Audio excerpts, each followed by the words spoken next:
আমার মামুনুল হক বাংলাদেশে দাঁড়াইলেই তো যেখানে দাঁড়ায় সেখানেই তো মিছিল হয়ে যায়।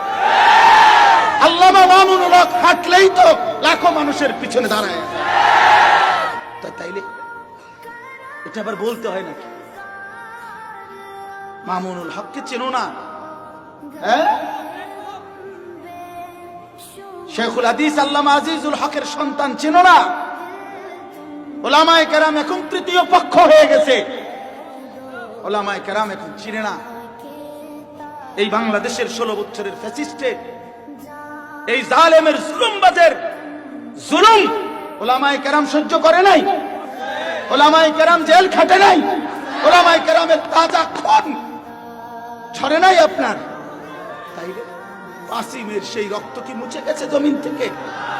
2013 সালের 5ই মের রক্ত আল্লাহ রাসূলের ইজ্জতের জন্য, দ্বীনের জন্য, কালেমার জমিন, হেফাজতে ইসলাম, ইসলামের পবিত্রতার জন্য রক্ত ঝরিয়েছে। অতএব আমরা উস্কানি বুঝি না, আমরা উস্কানি দিতে চাইও না।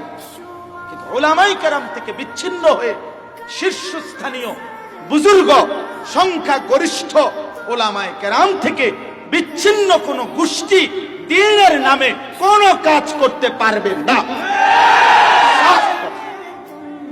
পারবেন, টিকবেন, জীবন যায় যাবে,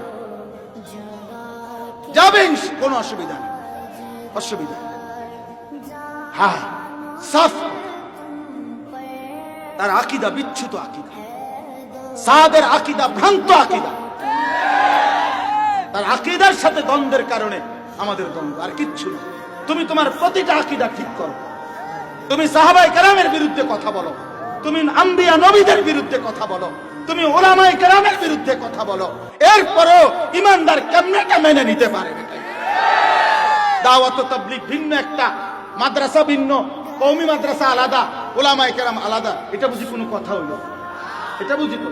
দাওয়াত, তাবলীগ, তালিম, তাজকিয়া, জিহাদ, মাদ্রাসা, মসজিদ, খানকা, ইমাম, মুয়াজ্জিন, মুসল্লি সব এক সূত্রে গাঁথা, এক সুতোয় গাঁথা।